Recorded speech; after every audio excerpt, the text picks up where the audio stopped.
Hello, everyone. Welcome to the very brief overview of the information processing model.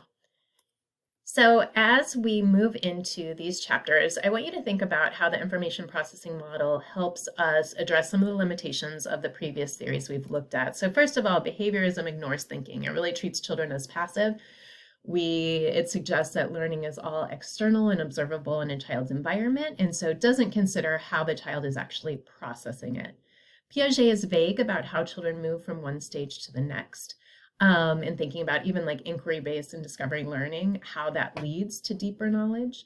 And Vygotsky does not explain how children actually internalize the knowledge and skills in the zone of proximal development as you are scaffolding for them. So what information processing does, it helps us think what's going on internally in the child. So information processing was kind of built upon the idea that the mind is like a computer, and it focuses on how children acquire, store, and use knowledge. So if you think about sitting in front of a computer and going into Google and you enter in a search term, well, that computer takes in that search term. It does some sorting, some pulling, some organizing of information to then give you some type of output. And so it's the idea that children's minds are somewhat like that, right? They are taking in information, they are sorting, they are problem solving, they are thinking through, and then they give you some type of output. For the information processing model, when you actually look at kind of the concrete aspects of it, it's been through several iterations. It used to be kind of hierarchical, and now it exists more on kind of a level plane, from sensory memory to working memory to long-term memory. So for the sensory memory, that's when we just take in information through our senses, right? Most of the time, it's lost within milliseconds. We don't pay attention to most things in our environment. For instance, you drive during the day, you see lots of cars, you see lots of license plates.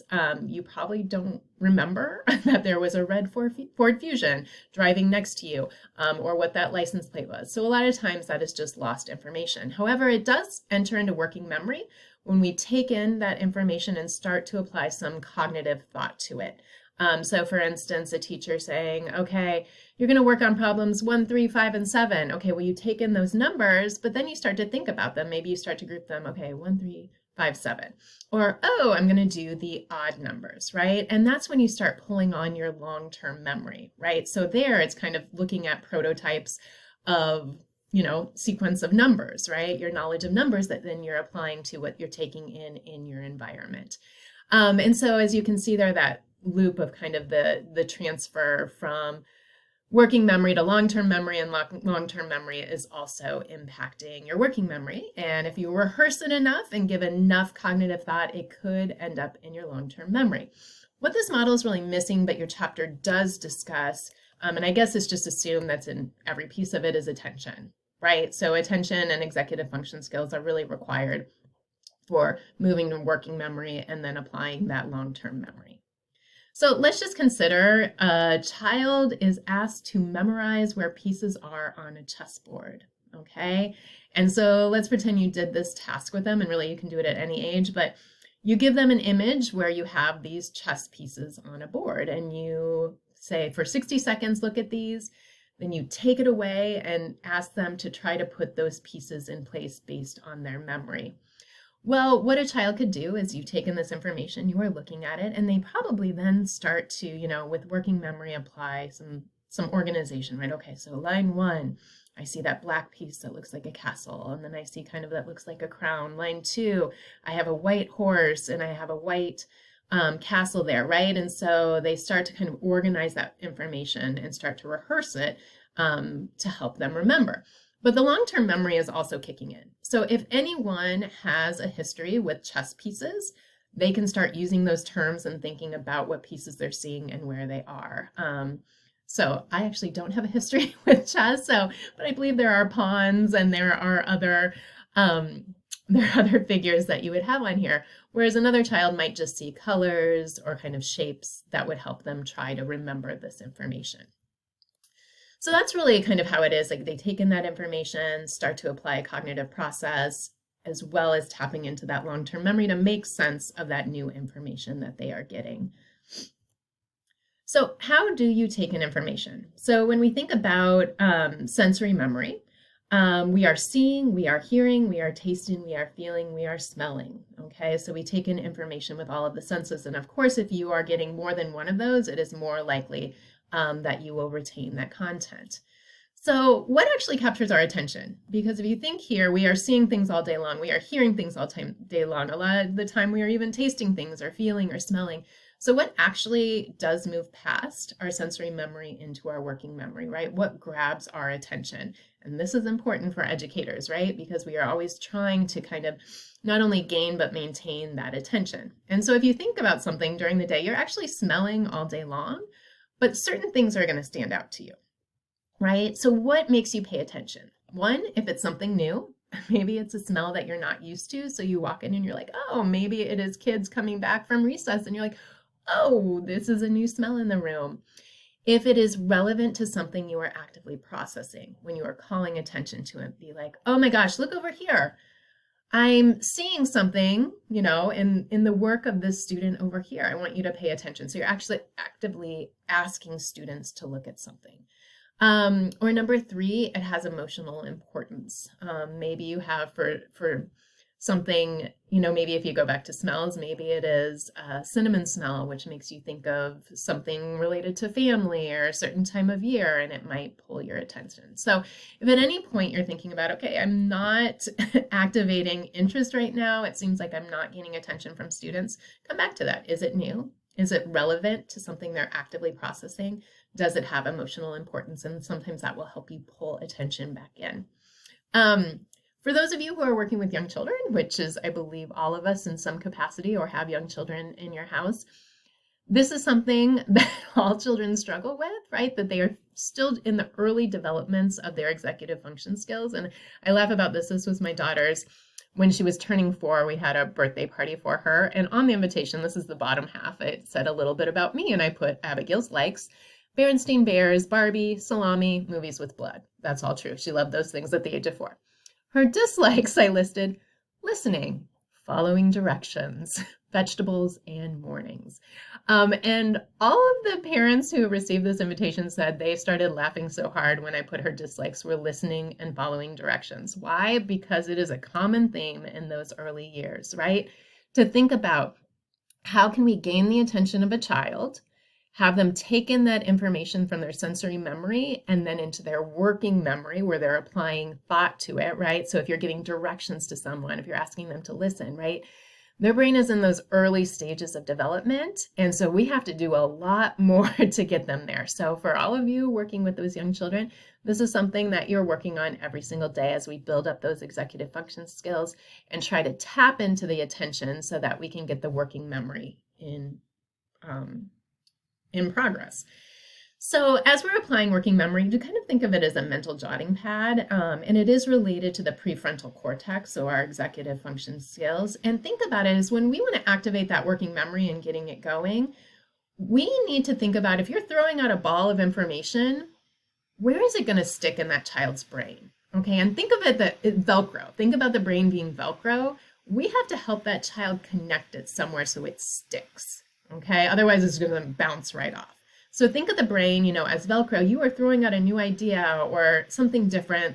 For instance, I'm thinking about in my daughter's 2nd grade class, they're learning about glaciers right now. Well, you say that word or, you've lost half of the crew. But what if you show a picture and say, what does this look like? And kids are like, oh, like a big ice cube or something that I've seen in my freezer, right? Now you're allowing them to stick that to their brain in some way, right? You're helping them make that connection. So always think about, do children have a spot to stick that, right? And this is going to be, you also have to consider different cultural, linguistic, other background factors, right? Because what makes something stick might be different for different students. But that's how we can start applying working memory. Find that Velcro in their brain so that they have something to stick it to. Now, working memory is in early stages of development. We are just kind of beginning those skills in the early childhood. But if you were to do this test of working memory with young children versus an adult, it is really interesting. So what you could do is write down a list of 15 single-digit numbers. So maybe it's 7, 8, 3, 4, keep going, with 15 numbers. You read that list aloud, read that list, and then you ask them to repeat the list back to you without having anything written down. So what you would then do is count up how many numbers they can remember. Like, oh, they remember the first 3 or they remember the first 10. And what we find is that if you see here with the age group down below, so it goes from like age 2 all the way up to adults, how many symbols, how many numbers they can recall. Well, as you can see, like 3, 4, 5, 6, it's in between like 2.5 to 4.5, right? So with that working memory, they're able to start to sort and apply cognitive thinking to a smaller amount than, say, an adult who might be able to repeat back 6.5 to 7 of those numbers, right? So we see that improve over time in our working memory skills. Why does that matter? Because when we're working with young children, we have to keep that in mind. When we are giving directions, when we are asking them to engage in cognitive tasks, we don't want to give them cognitive overload. We have to be aware of how much they can take in at a certain amount of time as they are then accessing their long-term memory to apply to it. We really have to think about our pacing. So for students who struggle with working memory, which again, everyone in the early childhood, probably in many ways, is trying to grow. One strategy is to listen, say it, write it down. And I found this really helpful with my students. Okay, so let's say we are going to be looking for patterns in a list of numbers. Okay, so I've given those directions, but again, working memory, early stages. First, you are going to read through the full list of numbers. Next, you will chunk the numbers into a set of 3 numbers to see if a pattern exists. At this point, kids are probably checking out, right? And this is what they're expected to do. They're expected to read this pattern and then answer these questions. So I've given these directions. Well, I've said it, okay? So I'm going to have my students listen to it, but then they are going to say it back to me, okay? And they're going to have to tell me what it is, and then they're going to need to write it down in their own words. And that's a way for them to more further encode that information for the tests that they are doing. So again, this might look like, okay, we're going to be looking at a patterns and numbers. What are we going to do? And they say back, we're going to be looking at a pattern of numbers. So first you're going to read through the full list. 3, 9, 27, 81, 243. It's a little advanced, I know, for many age groups. What are we going to do first? They say it back to you. Next, we're going to chunk the numbers and go through that. What are we going to do? They say it back to you. Now write down with your partner just the steps that we're going to go through, or let's write it down together, right?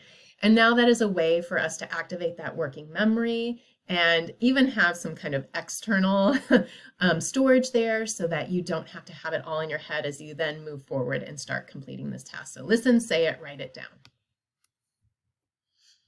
Long-term memory, of course, in your textbook talks a little bit about, we don't know how long things are remembered for once they enter into your long-term memory. It could be indefinite. There is some debate about that. But what we do know about moving into long-term memory is that there is the levels of processing theory that information processed at shallow levels will be remembered for a short amount of time. If you go through something once or in just one way for a short period of time, or maybe you're doing a really basic worksheet that isn't asking a lot of you, or you just watch a video where you're half zoned out, you're probably not going to remember it for a very long time. But when much mental effort is expended, information will be remembered longer. If you can dive deeper, if you can explore it from several different ways, if students can create meaning for themselves in more constructivist-based ways, we see that children will remember longer. So for instance, even if you think about how we teach math, it's so different than it was, a decade ago. In thinking about that children have to be able to show it, they have to be able to write about it, they have to be able to explain it, rather than just memorizing 3 times 4 equals 12. And so levels of processing theory would suggest that by going about it this way, where you have to show it in different ways, you have to think about it conceptually, it will be remembered longer. We also have for children selective attention. In that it allows children to focus task-relevant information. Younger children, as you know, have a hard time with this. You ask them, how was your weekend? They're going to be telling you of bees that went by its head and that they had a peanut butter and jelly sandwich, rather than giving you just kind of the basic highlights. Whereas older children have a higher proportion of their processing capacity to just focus on relevant material, like saying the beginning, middle, or end of a story. Whereas younger children would need a lot more support for that.